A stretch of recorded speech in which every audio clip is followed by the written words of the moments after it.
Hair loss, like if you have a constricted blood flow, meaning that you don't get enough blood, you are going to lose hair at an increased rate. And if you get more blood, then you will tend to build up new hairs. So of course,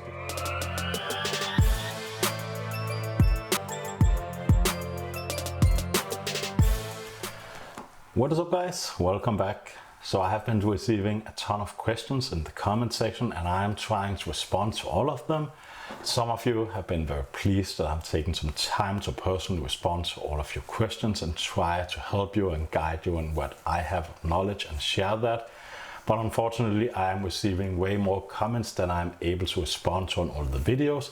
So I am trying to make videos on all the several questions that you have, especially if it's a question that is repeated a lot.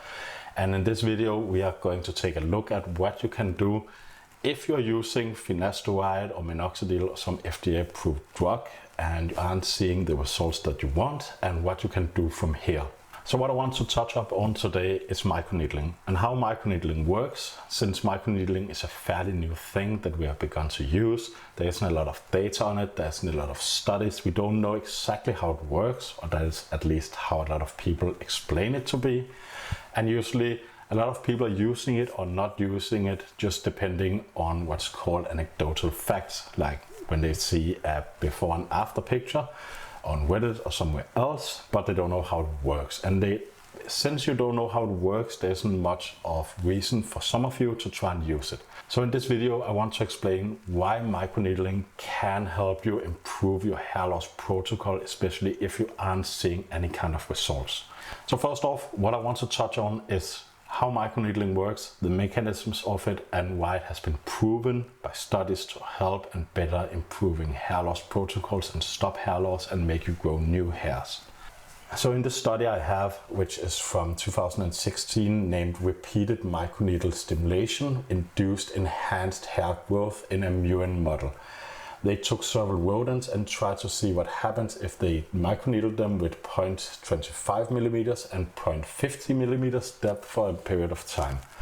So basically what I want to show is, if we take a look at the graphs over here, what they did was that they examined the genes that were exposed when they did the microneedling to the mice.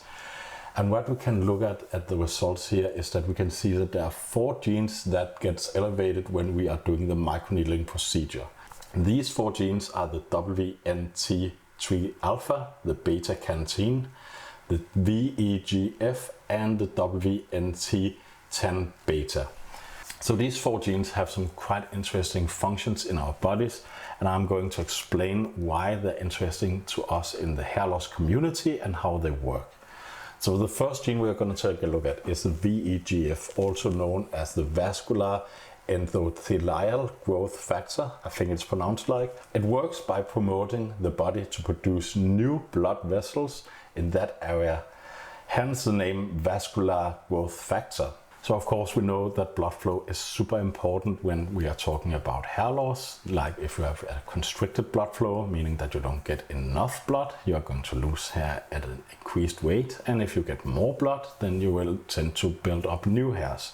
So of course this gene is very interesting if we are going to enhance our blood flow to the area in our scalp. The next gene I'm going to touch upon is the beta carotene. It works by regulating the stem cell flow in that area, making your body produce more stem cell in the area affected.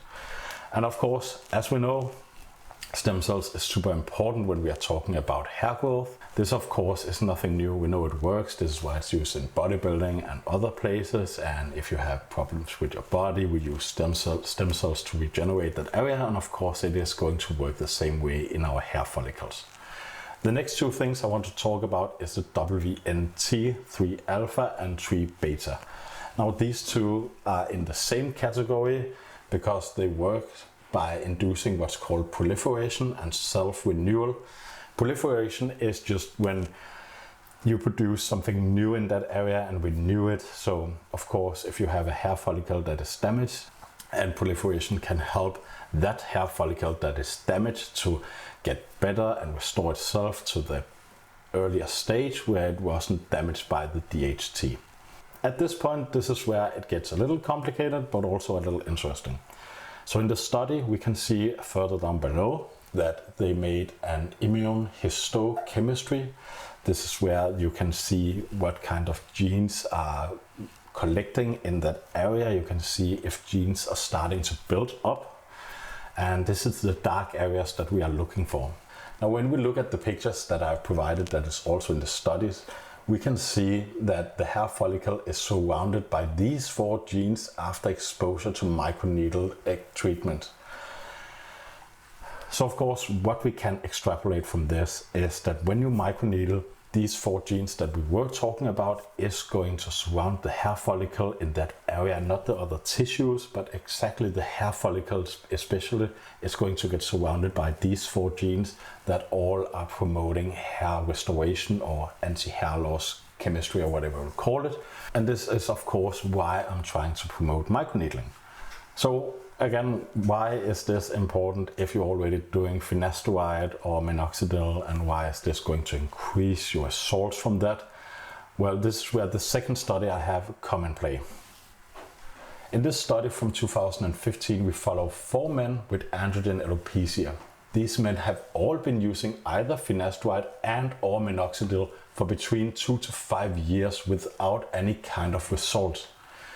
So these 4 men have been using the basics FDA approved stuff that you can take, and they haven't been getting any kind of results that is stopping the hair loss. Now what they did at this point was that they started derma rolling them weekly with 1.5 millimeters for 24 weeks. Now I'm not going to go deeper into this one study. The only thing I want to show you guys is the results that they had. And if we take a look at the results over here, then we can see, if we just start with the first patient, he went from what I would call the saddest patch of hair to actually have something going on. Now, of course, I know that this isn't exactly the end results that most of you guys are looking for. You want something more than this. But this is also why I'm trying to explain to you guys that you have to start early.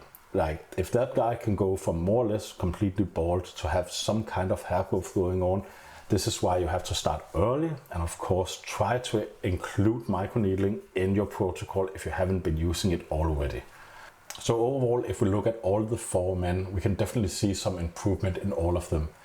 The only change was that they actually added microneedling to the therapy, and this is the only thing that they did. They continued with the Finasteride or the Minoxidil or the combination. If they were on the combination before, they didn't change their current protocol.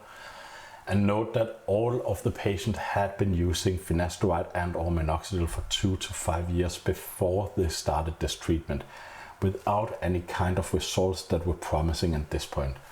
So this is why I'm trying to promote for some of you guys who are asking on my channel what to do if you are using Finasteride or if you are using Minoxidil or both of them and you aren't receiving any kind of good results. If you're asking me what to do, I would suggest that you took a look in microneedling, because what these 2 studies suggest is the first one is explaining why microneedling is working.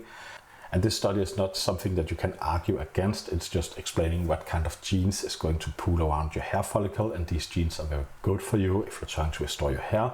The second one is just explaining what happens to 4 men if they added microneedling to their protocol before and they had been using something before that didn't work, that was FDA approved. So guys, if you are interested in microneedling, I have a link up here for one of my videos where I explain how microneedling is done and how you can start it yourself and where to get the stuff and such. And of course, I hope this helps some of you guys that have been having problems with either Finasteride or Minoxidil and haven't been seeing results, or if you just want to increase your results at this point and don't want to add something crazy new to a protocol. So guys, that's all I have for you today. If you like this kind of content, please remember to comment, subscribe and like the video so I know what kind of content to bring you. And with that said guys, until next time, cheers.